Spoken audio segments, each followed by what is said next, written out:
Hello good morning student, how are you. आप लोग कैसे हैं? आई थिंक आप लोग मजे में होंगे। और कैसे चल रहा है आप लोग का पढ़ाई लिखाई? मजे में चलता होगा, क्योंकि मजे में रहना चाहिए। देखिए, आप लोग का जो भी एम्बिशन है, आप एम्बिशन के पीछे भागिए और अपने काम पर फोकस कीजिए, सफलता जरूर मिलेगा।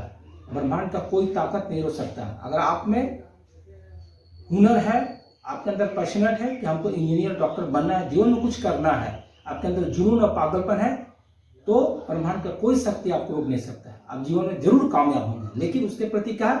वही 3 मंत्र, अपने आप से वादा, मेहनत ज्यादा, इरादा पक्का। चलिए, ये सब तो एक मोटिवेशनल बात हुआ, लेकिन आपको मैं आज एक इंपॉर्टेंट फिजिक्स का इंपॉर्टेंट चैप्टर बता रहा हूं जो बहुत ही इंपॉर्टेंट है। ठीक है, इलेक्ट्रिक सर्किट का बहुत इंपॉर्टेंट चैप्टर है। तो थोड़ा सा कंसेप्ट के साथ मैं स्टार्ट करना चाहता हूं कि आपको कभी पता है कि बैटरी, मोबाइल का जो हम लोग मोबाइल यूज करते हैं, उसका बैटरी जल्दी खत्म क्यों हो जाता है? आपको पता है? तो इसका कारण है बैटरी का सीरीज और सेल्स कॉम्बिनेशन। और दूसरा बात क्या है? एक छोटी सी बैटरी बल्ब को तेज जला सकती है। तो इसका कारण आपको पता है? इसका कारण है सीरीज और कॉम्बिनेशन का असली खेल। तो यही है। तो आज इस टॉपिक में हम लोग क्या करेंगे? सेल्स का सीरीज और कॉम्बिनेशन चैप्टर को पढ़ेंगे और उसको फॉर्मूला को रिवाइज करेंगे। तो आप लोग बहुत ध्यान से इस चैप्टर को पढ़िएगा और समझिएगा, ठीक है ना। ये इसमें से भी मतलब कि नीट और जेईई में से इसको क्वेश्चन आता है। तो कंसेप्ट अगर क्लियर रहेगा तो आपको न्यूमेरिकल बनाने में दिक्कत नहीं होगा। तो first of all concept should be clear. तो चलिए हम स्टार्ट करते हैं, ठीक है। तो कॉम्बिनेशन ऑफ द सेल क्या है? सबसे पहले कॉम्बिनेशन ऑफ द सेल। तो सबसे पहले देखिए हम लोग आते हैं सेल्स इन सीरीज। क्या आते हैं? सेल्स इन सीरीज में आते हैं। तो देखिए ये सीरीज कॉम्बिनेशन क्या है? सीरीज कॉम्बिनेशन है। यहाँ पे देखिए क्या है? ई क्या? ईएमएफ है, ईएमएफ ऑफ द बैटरी क्या है? ईएमएफ है। आर क्या? इंटरनल रेजिस्टेंस है, आर इंटरनल रेजिस्टेंस, यानी कि मान लीजिए आर ये इंटरनल रेजिस्टेंस है, एन तुम्हारा क्या है? इंटरनल रेजिस्टेंस है। उसी तरह ईएमएफ भी तुम्हारा क्या है? ईएमएफ है, ये एन क्या है? तुम्हारा इंटरनल ईएमएफ है, ठीक है। तो आप कहने का होता है ये आपका रेजिस्टेंस है, ये करंट फ्लो कर रहा है, तो इक्विवेलेंट इसका क्या हो जाएगा? ईएमएफ है एन ही हो जाएगा, और इसका क्या हो जाएगा? इंटरनल रेजिस्टेंस एन आर हो जाएगा, एन टाइम्स हो जाएगा, ठीक है ना। और ये आपका इक्विवेलेंट रेजिस्टेंस हो जाएगा, ठीक है। ये रेजिस्टेंस है जो भी है। तो अब देखिए इसमें क्या बोलता है। तो net EMF of the cell क्या हो जाएगा? एन टाइम्स ईएमएफ हो जाएगा। क्या हो जाएगा? N times EMF, net EMF. उसी तरह टोटल इंटरनल रेजिस्टेंस क्या होगा? N times small R. क्या होगा? N times small R. अब बोलता है कि टोटल रेजिस्टेंस कितना सर्किट हो जाएगा? टोटल रेजिस्टेंस का सर्किट क्या हो जाएगा? N times internal resistance plus main resistance, ठीक है। अब उसके बाद क्या बोलता है? उसी बात, ये रेजिस्टेंस निकल गया। करंट क्या होगा?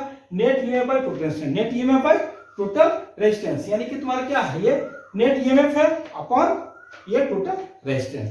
तो आपका ये टोटल रेजिस्टेंस हो गया और ये करंट हो गया। अब इसमें देखिए दो केस आता है, इसी पर डिपेंड करता है। ये जब बड़ा होगा तो क्या होगा? ये छोटा होगा तो क्या होगा? ये इससे बड़ा होगा तो क्या होगा? ये इससे छोटा होगा तो क्या कंडीशन होगा? ध्यान से समझिएगा। तो पहला केस क्या बोलता है? बोलता है कि ये तुम्हारा इंटरनल रेजिस्टेंस आर से अगर मेन रेजिस्टेंस से बहुत छोटा हो जाता है तो क्या होता है? छोटा हो जाता है। तो क्या कंडीशन होता है? यानी करंट का मान क्या होगा? N times EMF by upon R. यानी कि इसमें किस कंडीशन में क्या होगा? बोलता है current obtained from the cell, current obtained from the cell is approximately equal to N times the current obtained from the single cell. यानी कि तुम्हारा करंट जो सेल से जो करंट फ्लो हो रहा है वो क्या होगा? सिंगल से जो करंट फ्लो रहा है उसका एन टाइम्स बराबर होगा। क्या होगा? एन टाइम्स बराबर होगा। यानी कि सेल से जो तुम्हारा करंट हो रहा है, सेल्स में जो करंट फ्लो हो रहा है वो किसके बराबर होगा? N times the single cell of the current, ठीक है। सिंगल से जो करंट फ्लो उसके एन टाइम्स बराबर होगा, यानी कि इस तरह कंडीशन होगा, ठीक है। अब देखिए सेकंड कंडीशन क्या बोल रहा है कि ये तुम्हारा internal resistance greater than R है। उस कंडीशन में क्या था? लेस देन था। अगर हम इसको आर करता है, ये आर से बड़ा हो जाता है तो ये कंडीशन आई के करंट का मान क्या होगा? ईएमएफ बाय इंटरनल रेजिस्टेंस होगा। तो इस केस में क्या होगा? Current obtained from the combination of the cell, ठीक है, is nearly the same that the obtained from the single cell. यानी कि कॉम्बिनेशन से आपका जो भी current from the combination of cell से जो आपका करंट हो रहा है वो क्या होगा? सिंगल सेल से जो करंट हो रहा है उसकी क्या होगा? बराबर होगा। तो ये कंसेप्ट हुआ आपका सेल्स इन सीरीज में होगा। तो आपको समझ में आ गया होगा सेल्स इन सीरीज क्या है, उसमें करंट का मान कैसे होता है, ईएमएफ का मान क्या होता है, इंटरनल रेजिस्टेंस का मान क्या होता है, टोटल रेजिस्टेंस का मान क्या होता है और करंट का मान क्या होता है। करंट में तुम्हारा जो NR है वो अगर R से बड़ा होता है, R से छोटा होता है तो क्या कंडीशन होता है।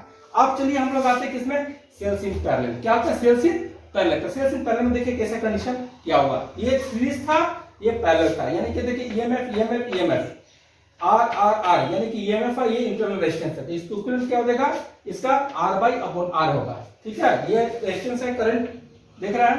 अब इसमें क्या होता है, when EMF and internal resistance of the cells are equal, जब तक तुम्हारा आपका क्या होता है EMF और internal resistance of the cell क्या होगा, इक्वल हो जाता है, तब इसमें भी तुम्हारा करंट आपका EMF और इंटरनल रेजिस्टेंस का मान क्या होता है। तो EMF ऑफ द बैटरी क्या होगा, E होगा, और total resistance internal resistance of the combination of the cell क्या होगा, R/R होगा। क्या होगा, क्योंकि पैरेलल कंडीशन में R/R होगा, R/R होगा, क्योंकि इसमें क्या था, ये सीरीज में था तो NR था, पैरेलल में तो R/N हो गया। ठीक है, यानी कि टोटल ये resistance of the cell, resistance of the circuit क्या हो जाएगा, R/R प्लस मेन रेजिस्टेंस होगा।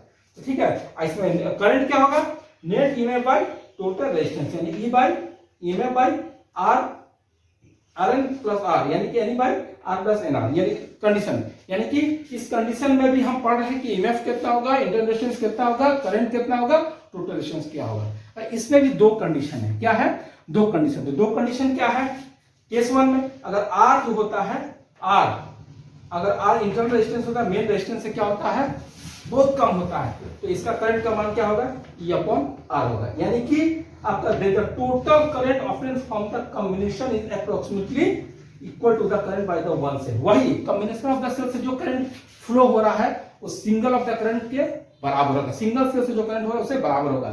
केस टू में क्या होगा, अगर R बोलता है मेन रेजिस्टेंस से बड़ा हो जाता है, R मेन रेजिस्टेंस से बड़ा हो जाता है तो क्या होगा, I/2 क्या होगा, NE/R, यानी total current is approximately is equal to n times the current from the nearly cell, यानी कि उसमें से जो तुम्हारा क्या होता है कि टोटल करंट जो होता है वो किसके बराबर होगा, सिंगल सेल के n टाइम्स के बराबर होगा।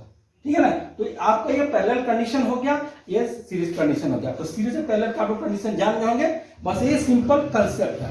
इसी कंसेप्ट को आप लोग बढ़िया से समझिए, इसको राइट डाउन कीजिए, उसके बाद हम लोग नेक्स्ट वीडियो में बहुत सारा एप्लीकेशन के साथ मिलते हैं। चलिए, have a nice day, good day, thank you.